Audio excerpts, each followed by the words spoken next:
자, 이제 5.16 군사정변 이후에 박정희 정부부터 볼까요? 박정희 정부는 제3공화국.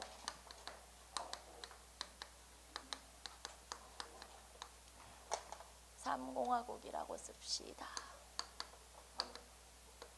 자, 장면 내각이 2공화국이었어요. 헌법이 한번 바뀌었기 때문에 마찬가지예요. 헌법이 한번 또 바뀌었죠. 그래서 제3이죠. 자, 거기 보시면 박정희 정부가 이제 그러니까 군인 상태에서 정치를 했었죠. 지금 군정을 실시하다가 원래는 그 혁명 면 맨 마지막에 참신한 정치인이 등장하면 내가 언제든지 정권을 이양하겠다라고 했는데 본인이 참신하게 등장했죠. 그래서 민주공화당을 창당하고 본인이 이제 대통령 후보로 나간 거예요. 자, 그래서 이 공화당 후보로 나갔던 박정희 대통령과 그 다음에 이제 상대당은 윤보선이었어요. 약간 이제 대통령이었던. 그래서 두 명이 딱 맞붙었는데 박정희 대통령이 당선이 된 거죠. 자, 그래서 제3공화국이 형성이 되죠. 자, 한 장 넘겨보시면 박정희 정부의 정책이라고 해서 박정희 정부의 정책은 크게 여러분 세 가지 정도 기억하시면 돼요. 박정희 정부의 정책 같은 경우는 한 3개 정도 이렇게 정리하시면 되는데, 첫 번째는 한일 국교 정상화. 우리는 그냥 한일 협정이라고 합시다. 자, 한일 국교 정상화가 이루어지게 되고 그게 바로 한일 협정이죠. 이 한일 국교 정상화라고 하는 건 이런 거예요. 남한과 북한의 대치, 그러니까 공산주의와 자유주의가 지금 대치를 하고 있는데 이렇게 된 거죠. 북한이 있고 그 다음에 중국이 있고 그 다음에 뒤에 소련이 있다. 자, 이제 이렇게 공조 체제가 이루어지고 있잖아요. 그러면 요건 이제 공산주의에서 이렇게 공조 체제가 이루어지면 반대로 이제 자유주의에서 말하자면 민주주의에서는 어떤 공조 체제가 이루어지고 있냐? 일단 북한 밑에 남한이 있고요. 이렇게 이제 대립을 하고 있고, 남한 뒤에 일본이 있죠. 그 다음에 그 뒤에 미국이 있겠죠. 이제 이런 상태예요. 그런데 요렇게는 지금 공조가 잘 이루어지고 있지만 요렇게는 지금 공조가 이루어지고 있냐? 요렇게는 친하고 요렇게는 친한데 이렇게는 안 되는 거예요. 공조가. 지금 왜냐하면 일제시대가 끝난 지 얼마 안 됐는데 이 남한과 대한민국과 일본 사이에는 공조가 이루어지고 있지 않다. 그래서 이 일본과 그 다음에 대한민국이죠. 대한민국, 한국의 공조가 빨리 이루어져야 된다. 그게 한일협정, 즉 한일 국교 정상화예요. 그러니까 이게 단순히 우리가 이제 일본과 한일 국교 정상화를 한 이유가 일본으로부터 자금을 받아서 경제를 성장시킨 것도 있다. 물론 그것도 있죠. 그것도 있는데 어쨌든 지금 공산당과 지금 대치를 하고 있는 그런 상황에서 한미일 공조 체제가 이루어져야 되는데 그런 체제가 협상 이제 안 되고 있는 상황에서 쉽게 말하면 미국의 요청인 거죠. 너네 빨리 풀어.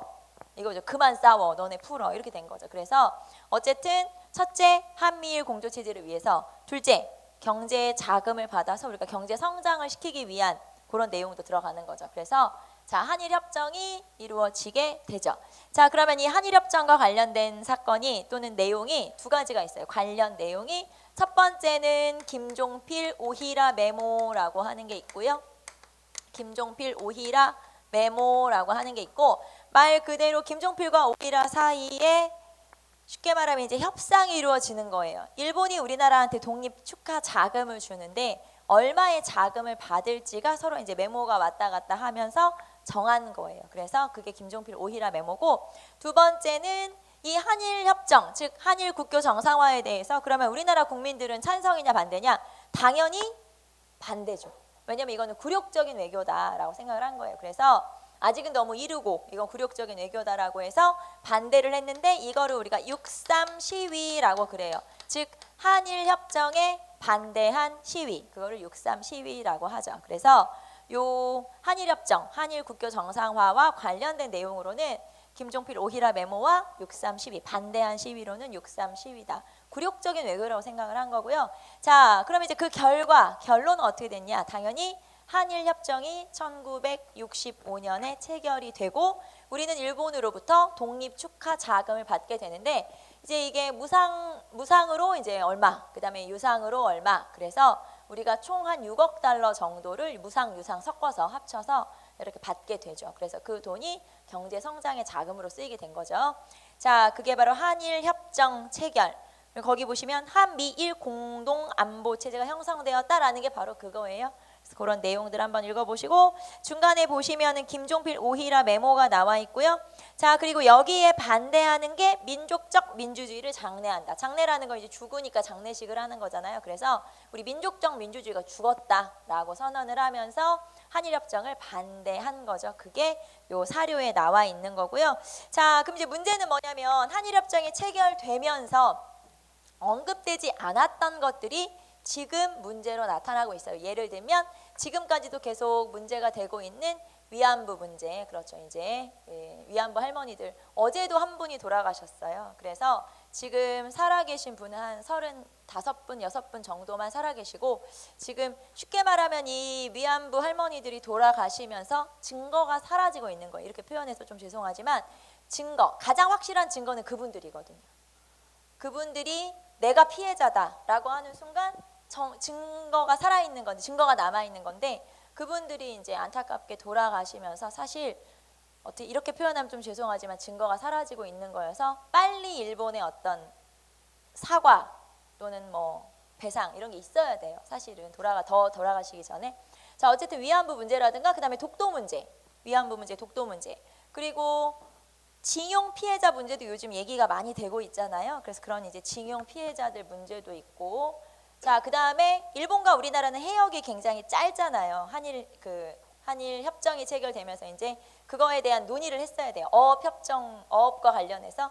근데 그런 어장이라든가 어업에 관한 논의가 안 됐고, 그래서 여러 가지 이 한일협정이 체결되면서 쉽게 말하면 우리가 그냥 돈 받고 퉁친 게 된 거예요. 이런 것들을 제대로 하나하나 정확하게 언급을 하지 않았기 때문에, 그래서 일본에서는 계속 뭐 위안부 문제도 그렇고 그다음에 징용 피해자도 그렇고 야 한일협정으로 싹 돈 주고 끝냈잖아 이렇게 주장을 하는 거고, 우리는 야 여기 언급이 없잖아 이렇게 주장을 하는 거고, 그래서 지금도 계속 이 한일협정에서 그런 것들을 논의하지 않았기 때문에 지금도 계속 나타나고 있는 문제점들이 있죠. 불거지고 있죠. 자, 그래서 한일협정 체결에서 이제 여러분 나머지 거기 중간에 내용이 나와요. 한번 읽어보시고, 자, 그 다음에 나오는 게 베트남 파병이죠. 맨 밑으로 내려가 보세요. 베트남 파병 봅시다. 베트남 파병. 자, 이 베트남 파병에 관련해서는 여러분이 브라운 각서라고 하는 것만 체크를 좀 해두시면 돼요. 브라운 각서. 자, 브라운 각서라고 하는 건, 자, 처음에 우리나라에서 베트남에 파병을 할 때는 공병부대, 그러니까 뭐 수송부대라든가 태권도 부대라든가 이런 부대들이 처음에는 파견이 됐다가 미국에서 브라운 각서를 제시하면서 우리나라에서 전투부대가 파견되기 시작했어요. 브라운 각서라는 건 뭐냐면 미국이 우리나라한테 약속을 한 거예요. 전투부대를 파견해주면 너네 한국군의 현대화를 위해서 노력하겠다. 그리고 너네를 경제적으로 지원해주겠다라고 약속을 한 거예요. 그게 바로 브라운 각서라고 하는 거죠.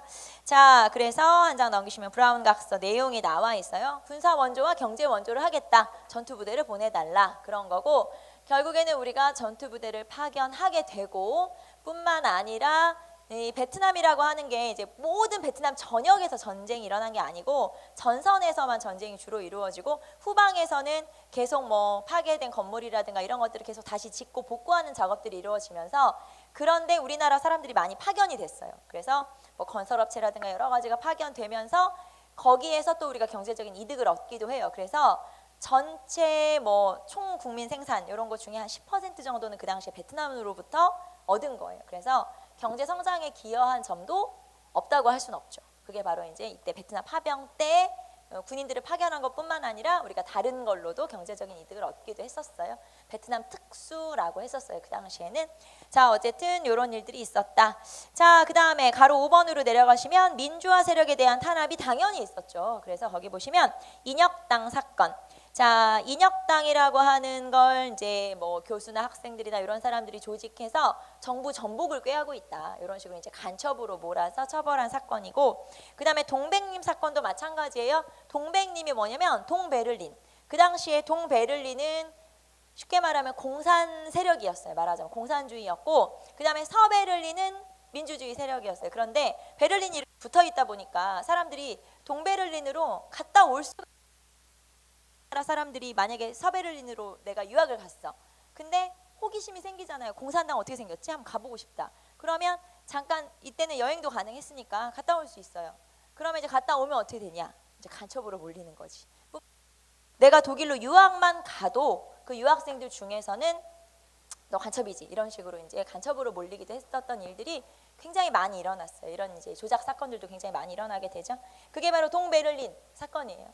자, 그 다음에 세 번째 우리가 알아야 되는 개념 중에 삼선개헌이에요.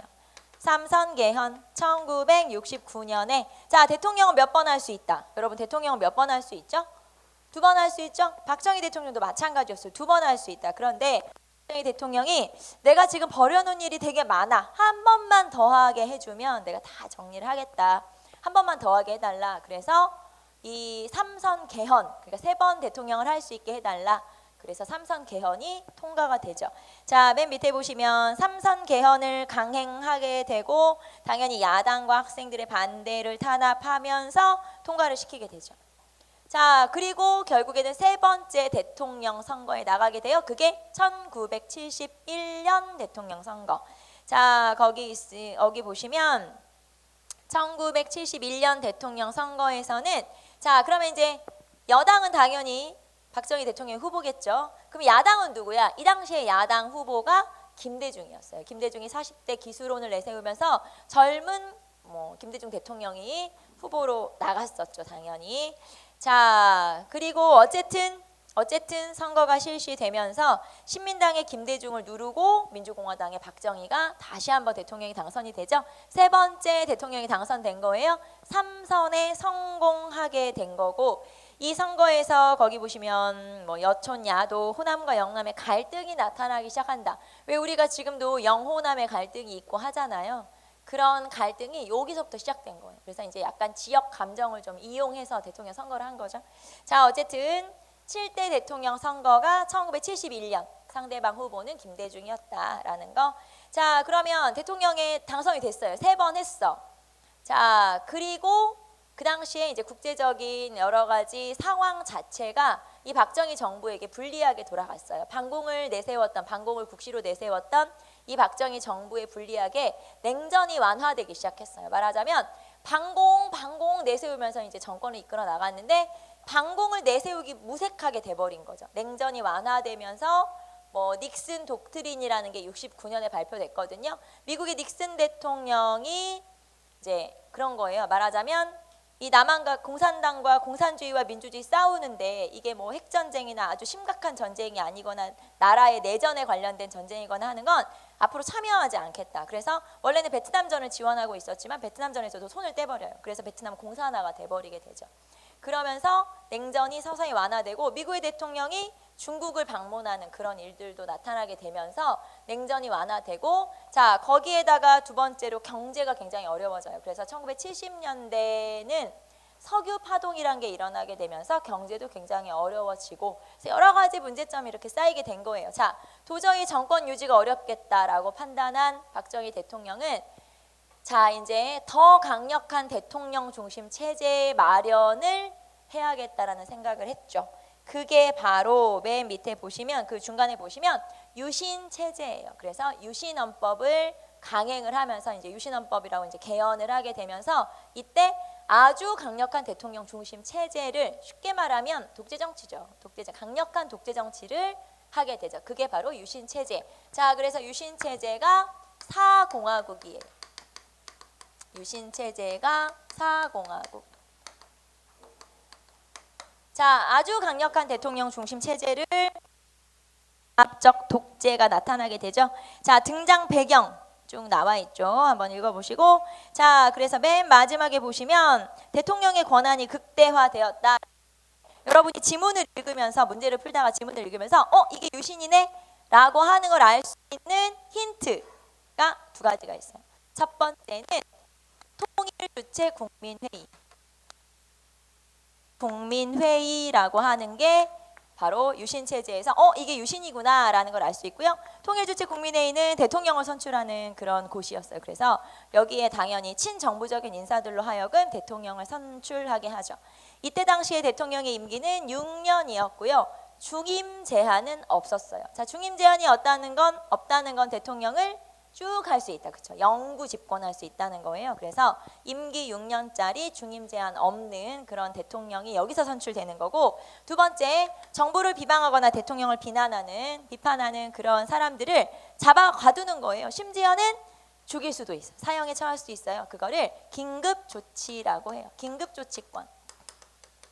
자, 그래서 긴급조치를 1호부터 9호까지 발령이 됐는데 중간에 이제 비판하는 사람들을 대상으로 사형에 처할 수도 있다. 그게 바로 긴급조치. 그래서 여러분 문제를 풀다가 이게 유신이구나 라는 걸 알 수 있는 두 가지 힌트는 첫 번째, 통일주체 국민회의, 두 번째, 긴급조치권. 자, 그래서 대통령의 권한이 극대화된다. 그 다음에 1010페이지로 넘기면 통일주체 국민회의, 영구집권 가능. 자, 그래서 박정희 대통령이 8대 대통령이 단독으로, 그래서 당연히 거의 막 99% 찬성 이렇게 되는 거죠. 그래서 대통령이 당연히 당선되고요. 자, 그 다음에 군사 통치 강화 보시면은 거기에 학도 호국단 민방위대 창설 한번 읽어보시고, 당연히 또 민주화 운동에 대해서는 탄압을 했겠죠. 그래서 거기 보시면 아까 같이 대통령 선거에 나갔다가 득표를 좀 많이 했던 정적 누구예요? 바로 김대중. 그렇죠. 그래서 김대중 납치 사건이 벌어지게 돼요. 1973년에 김대중을, 일본에서 유신반대 운동을 하고 있던 김대중을 납치해서 수장시키려고 했죠. 바다에 쳐넣어서 죽여버리려고 했어요. 그런데 CIA가 먼저 찾아냈어요. 죽이면 안 된다. 김대중 죽이면 안 된다. 그래서 이제 이런 국제적 여론에 밀려 죽이지는 못했죠. 당연히 죽이지는 못했지. 자, 그 다음에 개헌청원 100만인 서명운동, 민청학년 사건, 그 다음에 자유언론 실천선언 쭉 한번 읽어보시고, 자, 그 다음에 우리는 5번 3.1 민주구국선언도 있었고요. 그래서 이런 민주화 운동들이 있었고, 당연히 국제적 여론도 굉장히 나빴어요. 왜냐하면 이 당시에 인권이 지켜지고 뭐 하는 게 있었겠어요. 당연히. 그래서 국제적인 여론도 굉장히 안 좋은 상태에서 결국에는 유신이 무너지게 되는데, 자, 유신의 붕괴 봅시다. 자, 유신이 무너지게 되는 여러 가지 사건. 그래서 이때가 언제냐면 1979년에 있었던 일들이에요. 자, 봅시다. 유신 붕괴. 첫 번째, YH 무역 사건이라고 하는 게 있었어요. 1979년에 YH 무역 사건. 자, YH 회사였어요. 말하자면 이 이용호인가 김용호인가 하는 사람이었어요. 그래서 그 사람이 YH 무역 가발 공장 같은 거였는데, 이제 이 회사를 운영을 하다가 경제도 어렵고 하니까 사장이 날라버린 거야. 그래서 여공들이 길거리에 나앉게 됐네. 그래가지고 이 여공들이 이제 데모를 한 거죠. 말하자면 이제 시위를 했는데, 이 사람들이 어디를 점령하고 시위를 했냐면 당시에 야당이 신민당이었어요. 그 신민당 당사를 점거하고 시위를 한 거죠. 그리고 그 당시에 신민당의 당대표는 누구였냐면 김영삼이었어요. 그래서 김영삼이 이 여공들을 도와주겠다라고 약속을 한 거죠.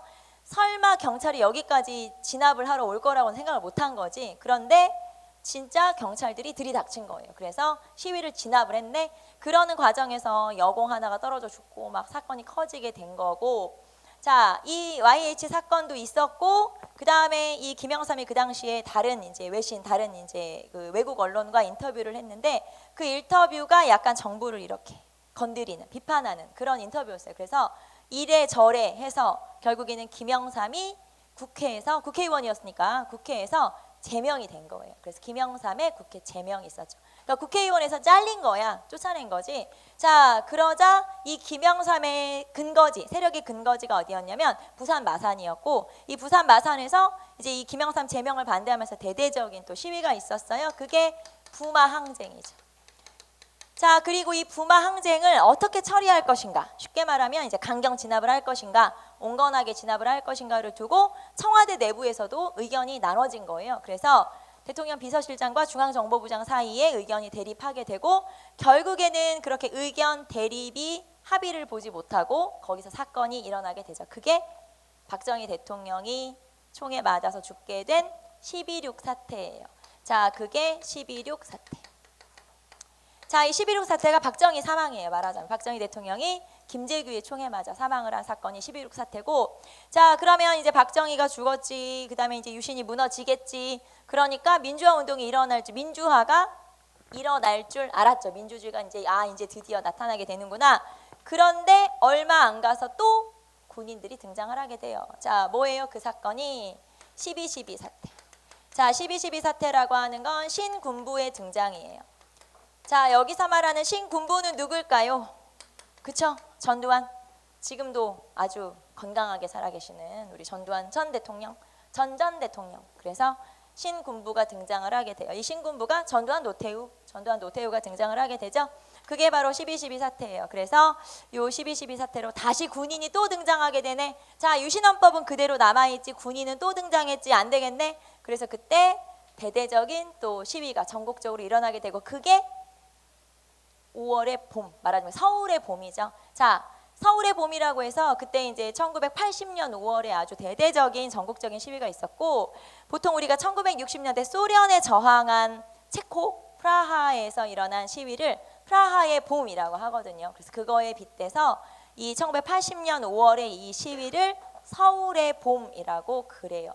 자, 그래서 이 유신철폐 신군부 퇴진을 주장하면서 대대적인 시위가 있었고 그렇게 시위가 일어나는 여러 지역 중에 하나를 딱 찍어서 여기에 공수부대를 파견해서 도시를 쑥대밭을 만들어 버렸죠. 뭔지 알죠, 여러분?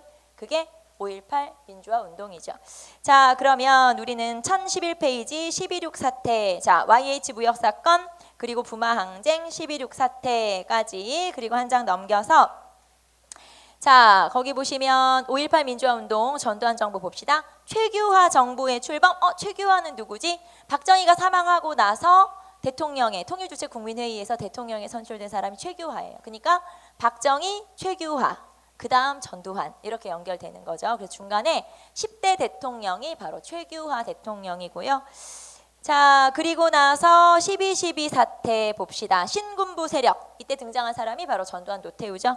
신군부 세력이 지휘계통을 무시하고 자, 실권을 장악하게 되고요. 자, 그리고 나서 이제 서울의 봄, 거기 보시면 1980년 5월에 신군부 퇴진과 유신헌법 폐지를 주장하면서 대대적인 시위가 일어나게 되고 자, 신군부는 비상계엄을 확대하면서 김대중 내란 음모죄, 그 다음에 김영삼은 가택연금 자, 이렇게 이제 비상계엄을 확대하면서 이런 정치인들도 탄압하게 되고요. 결국에는 이런 요구를 하는 민주화 요구를 하는 광주 지역을 공수부대를 파견해서 쑥대밭을 만들었죠. 그게 5.18 민주화 운동이죠. 자, 5.18 민주화 운동이 일어나게 되고요. 자, 5.18 광주 민주화 운동은 여러분 시기를 한번 체크해 보세요. 1980년이죠. 밑에 보시면은 광주 시민군 걸기문이라고 해서 첫 번째 문장에 우리는 왜 총을 둘 수밖에 없었는가? 총. 그러면 시민군. 자, 이 시민군을 조직해서 이 계엄군의 공수부대에 저항할 수밖에 없었던 거는 우리 역사상 이 광주 민주화 운동밖에는 없죠. 그래서 총, 시민군 이런 표현이 등장을 하게 되면 아, 이게 5.18이구나 이렇게 사료에서 찾으시면 돼요. 자, 그 다음에 신군부는 이 5.18 민주화 운동을 무자비하게 탄압을 한 후에 그리고 나서 거기 보시면 국가보위 비상대책위원회를 구성하게 돼요. 아까 제가 국가재건 최고회의랑 되게 비슷한 게 만들어졌다. 그게 국가보위 비상대책위원회, 국보위라고 그래요. 그래서 5.18을 진압한 후에 국보위를 구성하고 전두환이 이제 본격적으로 정권을 차지하기 시작하죠. 자, 그리고 아직 유신헌법이 안 없어졌어요. 이 유신헌법에서 유신체제 안에서 자, 최규하가 대통령에서 물러나게 돼요. 왜냐면 날 어떻게 할지 모르잖아 쟤네들이. 그러니까 최규하가 대통령에서 물러나게 되고 전두환이 통일주체 국민회의에서 대통령에 선출되죠. 11대 대통령에 선출이 되고 그 다음에 선출된 후에 헌법을 바꿔요. 이제 드디어 헌법을 바꿔서 그게 이제 8차 개헌이 되는 거죠. 자, 거기 보시면 통일주체 국민회의에서 전두환이 대통령으로 선출되고 맨 마지막에 8차 개헌이 나타나게 되죠. 자, 8차 개헌 같은 경우는 우리나라 대통령으로는 처음이자 마지막이죠. 7년 단임제. 그래서 대통령 임기가 몇 년? 7년 단임제. 그 다음에 대통령 간선제. 이때는 간선제예요. 그래서 자, 체육관에서 대통령 선거인단에 의한 투표가 이루어지게 되죠. 간선제. 자, 그게 바로 대통령 간선제 7년 단임제. 자, 이렇게 해서 이제 대통령에 당선이 되죠. 그게 12대 대통령이에요. 전두환이. 자, 그리고 나서 요 정부를 우리가 제5공화국이라고 하죠. 그래서 전두환 정부는 제5공화국이 출범이 되죠. 제5공화국 같은 경우는 이렇게 했어요. 어떻게 했냐면 5공화국 같은 경우는 회유책과 강경책을 같이 썼어요. 회유책과 강경책. 그러니까 민주화 운동은 탄압하고 세게 나가면서 적당히 국민들은 좀 풀어주고, 그래서 예를 들면 이 회유책으로는 이런 게 있었어요. 해외여행 자율화나 또는 그 당시에 박정희 정부까지는 야간 통행금지가 있었거든요. 그래서 통행금지 폐지, 그 다음에 해외여행 자율화, 그 다음에 학생들의 뭐 두발 교복 폐지 이런 것들이 교복 자율화나 이런 것들이 나타나게 되면서 여러 가지 규제들을 좀 풀어주게 되고, 그 대신 강압책으로는 물론 이제 전두환 정부가 완전히 수립되기 전에 삼청교육대라고 하는 정부에 반대하는 뭐 원래는 뭐 깡패, 건달 이런 애들 모아서 훈련 좀 시킬 게 이거였지만 실제로는 기자나 교사나 이렇게 정부에 반대하는 세력들을 모아서 다 이제 쓸어버린 거죠. 그게 삼청교육대고, 그 다음에 언론 통폐합. 언론을 장악하기 위해서는 방송사가 많으면 안 되니까 이 방송사를 통합을 한 거예요. 그래서 그 당시에 있었던 뭐 동아방송을 비롯한 여러 개의 방송사들을 다 뭐 KBS, MBC 이런 거로 다 통합을 시켜버린 거죠. 그게 언론 통폐합이에요. 그래서 이런 그러니까 회유책과 강경책을 적절하게 사용한 게 바로 전두환 정부다 이렇게 볼 수가 있고요. 자, 그래서 여러분 4번 강경정책, 5번 유화정책. 자, 그 다음에 6월 민주항쟁으로 넘어가시면, 자, 6월 민주항쟁에서는 그러니까 이 전두환 정부의 이런 독재 정치에 저항을 하면서 이제 전두환 정부가 무너지기 시작한 거죠. 그래서 6월 민주항쟁이 있었다. 자, 6월 민주항쟁이 일어난 게 1987년인데 1987년에 사건들이 굉장히 많이 일어나요. 첫 번째, 박종철 사망 사건. 박종철 군 사망 사건이 일어나게 되고, 자, 그리고 얼마 안 돼서 이 6월 민주항쟁의 직접적 계기가 된 사건은 4.13 호헌 조치예요. 4.13 호헌 조치라고 하는 게 직접적 계기죠. 자, 대통령이 지금 국민들이 정말 원하는 건 뭐냐면 직선제 개헌이에요. 그런데 4.13 호헌은 대통령이 어느 날 담화문을 발표한 거죠. TV에 딱 나와가지고, 자, 헌법을 절대 안 바꾸겠다. 헌법을 수호하겠다. 그러니까 개헌은 안 할 거야. 이렇게 선언을 한 거죠. 이제 국민들이 얼마나 분노를 하겠어요. 그래서 여기서부터 이제 직선제를 요구하는 이제 이런 요구들이 많이 나타나게 되고, 자, 그 다음에 학생과 시민들 중심으로 이제 60대회라고 하는 게 있었어요. 60대회라고 해서 본격적으로 민주화 운동이 이제 이런 시위가 일어나려고 하는 그 전날 또 데모하던 학생 한 명이 이제 사망을 하게 되죠. 다치게 되죠. 그게 이한열 사망 사건이에요. 자, 이한열 군이 사망하는 사건이 벌어지게 되는데 여러분 사진이 나올 거예요. 1015페이지 보시면 학생이 이렇게 딱 최루탄에 맞아서 쓰러지는데 뒤에서 친구가 딱 받치는 그런 사진이 신문에 대문짝만하게 실렸네. 그리고 이 학생은 얼마 후에 사망을 하게 돼요. 그러자 이제 난리 났죠. 한여리를 살려내라 이러면서 이제 대대적인 시위가 있었고, 자, 그 다음에 60대회가 이제 본격적인 민주화 운동이 일어난 거예요. 그래서 60대회가 1987년 6월 10일부터 6.29 선언이 나타나게 되는 거의 이제 6월 말까지 이렇게 대대적인 전국적인 시위가 일어나게 되고, 결국에는 대통령이 헌법을 고치겠다라고 선언을 한 게 6.29 선언이에요. 자, 그래서 1015페이지 6.29 민주화 선언이 발표되면서 결국에는 그해 말 87년 말에 9차 개헌을 하게 되죠. 자, 9차 개헌은 5년 단임제 대통령 직선제 개헌이에요. 그래서 대통령 직선제를 통해서 드디어 새로운 정부가 구성되고 그게 제6공화국이죠. 자, 여러분 1017페이지로 넘어가면은 민주주의의 발전 나와 있죠. 자, 그 다음에 이제 6공화국이 노태우 정부. 노태우 정부부터는 쭉 한번 체크만 해볼게요. 노태우 정부는 서울올림픽이 개최되고 북방외교, 올림픽에 참가했던 공산주의 국가들과 수교를 맺기 시작해요. 헝가리를 비롯한 공산주의 국가들과 수교를 하는 걸 우리가 북방외교라고 하죠.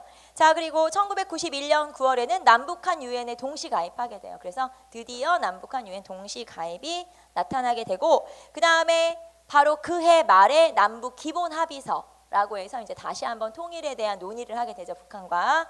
자, 그 다음에 나머지 거기 보시면 3당 합당이라고 하는 게 있는데 여소야대였어요. 말하자면 여당이 되게 쬐끔이고 야당이 많게 되죠. 그래서 야당 인사들을 끌어들여서 3당 합당을 하게 돼요. 자, 그 다음에 김영삼 정부 봅시다. 문민정부. 자, 문민정부 쉽게 말하면 민간인 정부가 아주 오랜만에 등장을 했다 이 말이에요. 우리 쭉 군인이었잖아요. 박정희, 전두환, 노태우 뭐 쭉 군인이었으니까 오랜만에 굉장히 오랜만에 민간인 정부가 등장했다. 이게 이제 문민정부라고 볼 수 있고요. 자, 개혁 정책 한번 볼까요? 고위공직자 재산 등록제.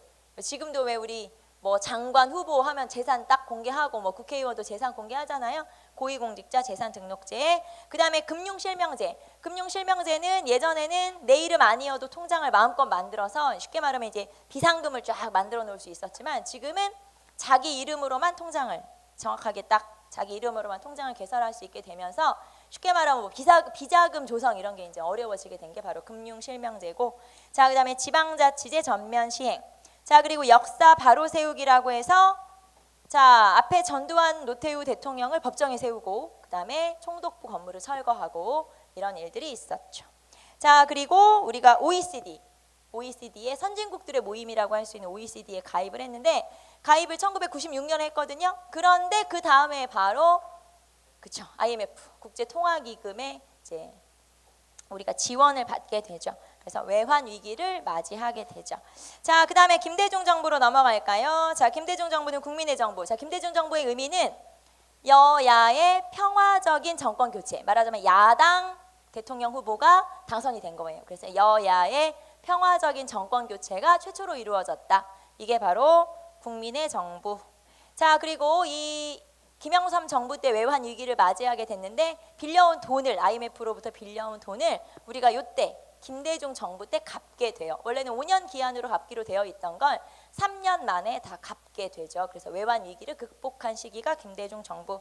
자, 그리고 이 김대중 정부 하면은 북한의 유화 정책을 펼치게 되죠. 보통 우리가 햇볕 정책이라고 얘기하는 유화 정책을 펼치게 되고요.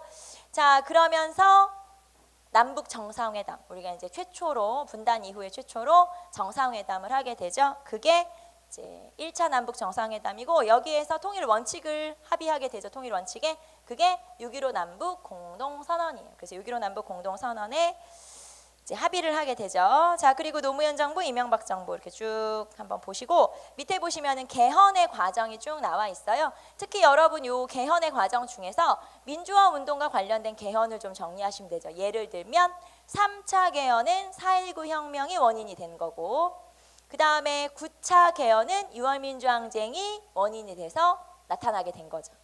실현이 된 거죠. 그래서 특히 3차와 9차 개헌이 시험에는 좀 많이 나오는 편이죠. 민주화 운동과 연결해서 이해되죠? 그래서 한번 체크 한번 해보시고요. 자, 그 다음에 이제 우리가 통일 정책, 북한 문제는 여러분이 한번 읽어보시는데 통일 문제에서는 사실 나오는 사료가 거의 정해져 있다고 보시면 되는데 첫 번째는 1972년 박정희 정부 때 7.4 남북 공동성명이에요. 자, 그래서 여러분 1022페이지 보시면 7.4 남북 공동성명. 그래서 남한과 북한이 최초로 만나서 통일 원칙에 합의했죠. 이때 통일 원칙이 자주 평화 민족 대단결이에요. 그래서 이 7.4 남북 공동성명이 발표되고 나서 자, 남한과 북한의 어떤 관계 개선을 위해서 남북 조절위원회라고 하는 게 만들어지고 그 다음에 핫라인이라고 해서 이 남한과 북한이 직통 전화가 가설돼요. 그래서 이게 바로 7.4 남북 공동성명이고요. 자, 그 다음에 또 시험에 자주 나오는 이 지문으로 나오는 것 중에 6.23 평화통일 외교정책 선언, 6.23 선언이라고 하는 게 있어요. 이거는 이제 남한에서 발표한 거죠. 남한에서 북한에 UN 동시가입하자. 그 다음에 우리는 다른 공산주의 국가들과도 교류를 하겠다. 이렇게 딱 선언을 했더니 북한이 갑자기 대화를 중단해 버렸어요. 북한이 이제 이런 우리의 선언에 열이 받은 거지. 그래서 대화를 중단해 버렸던 게 바로 73년에 있었던 6.23 평화통일 외교정책 선언이라고 하는 거고요.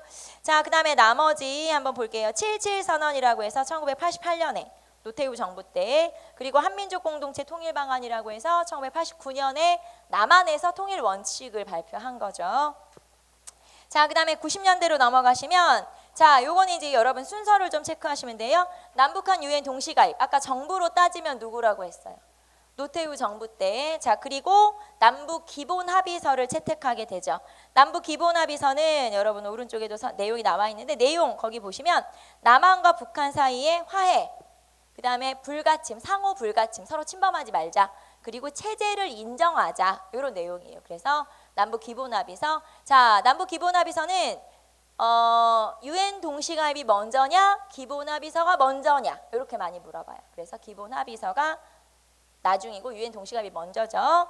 자, 그리고 김대중 정부로 쭉 내려오시면 6.15 남북 공동선언이 발표되죠.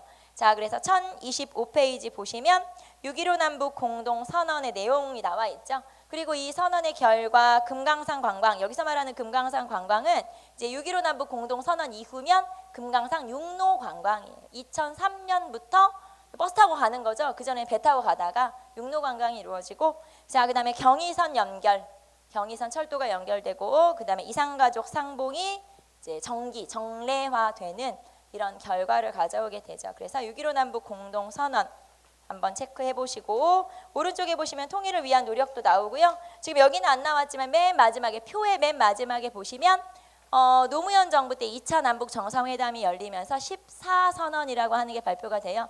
최근까지는 14선언이 시험에 그렇게 많이 나오진 않았지만 이제 앞으로는 14선언도 정리가 좀 돼서 나올 거거든요. 14선언까지 한번 체크해 보시고, 자, 그다음에 이제 경제발전 나와 있는데, 경제발전은 10년 단위로 정리하시면 돼요. 그래서 우리 이제 체크만 하고 넘어갈게요. 시간이 없으니까.